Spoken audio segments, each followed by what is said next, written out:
एक और अभी एसएसआरियन लिख रहे हैं, sir please take SSR warrior online to speak. मैं तो आपको लिंक शेयर कर चुका हूं, आप हमारे साथ जुड़ सकते हैं। जो कोई जुड़ना चाहे, जो कुछ भी अपनी बात कहना चाहे कहिए कहिए। ये देखिए, जब तक आप जुड़ेंगे नहीं, आप अपनी बात नहीं पहुंचाएंगे सरकार को जो आपके मन में है, तब तक सरकार को ये बात पता नहीं चलेगी कि किस प्रकार से लोग जो हैं वो नाराज हैं। तो अपनी एकता और अपनी एकजुटता भी दिखानी पड़ेगी। जो जुड़ रहे हैं जुड़िए, बोलिए जी, कौन जुड़ रहे हैं?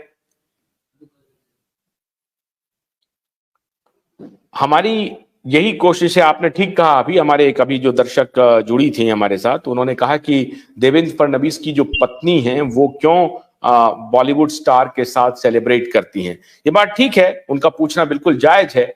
सवाल है कि वो उनकी पत्नी क्या करती हैं, वो सेलिब्रेट करें न करें, उससे हमारा कोई लेना देना नहीं है। वो सक्षम है, वो सेलिब्रेशन करें। हमारा तो सिर्फ यही कहना है कि देवेंद्र फडणवीस जी क्या करते हैं। फडणवीस को बहुत सारे काम हैं, उनके लिए सिर्फ एक काम नहीं है ये एसएसआर और दिशा के इन्वेस्टिगेशन। लेकिन ये वन ऑफ द काम तो हो ही सकता है, एक काम तो हो ही सकता है ना भाई। 1 साल 12 महीने में कोई समय नहीं मिलता है जब आप सीधा सीधी एसआईटी को कहें कि साहब इतने दिन के अंदर में ये इन्वेस्टिगेशन मुझे चाहिए। और उसमें अगर एसआईटी फिर कहे कि साहब इसमें कुछ नहीं मिल रहा है, थोड़ा हमको और समय दीजिए, तो अलग बात है। लेकिन आप तो एसआईटी को गाइड कर ही सकते हैं कि इतने दिन के अंदर में हमें इन्वेस्टिगेशन की रिपोर्ट चाहिए। किसी भी सूरत में जनता मांग रही है, देश की करोड़ों जनता जानना चाहती है कि आखिर हुआ क्या। तो ये देने में क्या है हर्ज?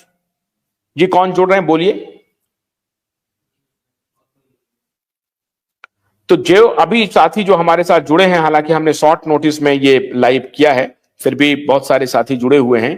और ये जिया खान के बारे में प्रणब जी लिख रहे हैं कि जिया खान केस में क्या हुआ। जिया खान केस में तो बहुत सारी बातें हो रही थी प्रणब, जो आपको मालूम होगा कि उसमें तो आरोप लगे हैं कि एक बहुत बड़ा फिल्म स्टार जो है, जो अपने आप को सुपरस्टार कहता है, उन्होंने पैसे से मदद किया है, सीबीआई को मैनेज किया है, प्रधानमंत्री के साथ अपने रिश्ते को मैनेज किया है। आई डोंट नो एग्जैक्टली क्या कहानी है और किस तरह से वो अपने आप को ये करता है। लेकिन जिया खान का मामला अभी भी ठंडे बस्ते में चला गया है। उनकी मां को एक प्रकार से बेवकूफ, पागल इस तरह से घोषित किया जा चुका है। तो जिया खान को भी इसी तरह से किया गया इन कार्टेल का। इसलिए मैं कह रहा हूं कि मैं हैरान हूं कि देश में ये लहर क्यों नहीं उठ रही है। पूरा का पूरा बॉलीवुड इस तरह से नंगा नाच कर रहा है, एक के बाद एक हत्याएं हो रही हैं और पूरा बॉलीवुड शांत है और उसे एक घटना मान करके जाने दिया जा रहा है। कोई इंक्वायरी नहीं हो रही है, सब इंक्वायरी पे।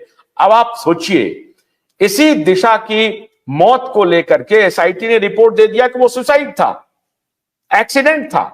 सुसाइड भी नहीं, इट वॉज एन एक्सीडेंट। वो स्लिप कर गई, वो 14वें फ्लोर से 12वें फ्लोर से नीचे गिर गई, वो मर गई। और उसके बाद केस को क्लोज कर दिया, केस को क्लोज कर दिया। अब जब सारे एविडेंस निकल करके आ रहे हैं, एसआईटी बन गई है, ऑफिसर नियुक्त हो गया है, वो क्या इन्वेस्टिगेशन कर रहा है पता नहीं, कुछ नहीं, सब शांत हो गया मामला।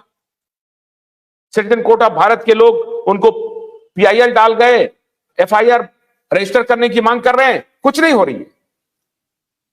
तो कल मित्रों, मैं अपने मित्र सिटीजन कोर्ट ऑफ इंडिया के जज साहब नीलेश जी के साथ मैं इस मुद्दे पर बात करूंगा कि आखिर हो क्या रहा है, क्यों नहीं हो रहा है, अब इसका और रास्ता क्या हो सकता है। मैं आपसे कोशिश करूंगा, अगर कल हो पाया, नहीं तो परसों, लेकिन कल मैं कोशिश करूंगा कि रात 9 बजे मैं आपको नीलेश ओझा जी की बातचीत इस मुद्दे पर सुनवाऊं कि उनके हिसाब से क्या क्या हो रहा है और क्या अपडेट हो रहा है, क्या इंक्वायरी हो रही है। लेकिन आपसे मैं आग्रह कर रहा हूं कि आपको इसी तरीके से जुड़ना है। 15 फरवरी तक का हमने टाइम दिया है। 15 फरवरी के बाद हम आपको बताएंगे हमें क्या करना है और हम क्या करने जा रहे हैं। बहुत बहुत शुक्रिया आज हमसे लाइव जुड़ने के लिए, धन्यवाद।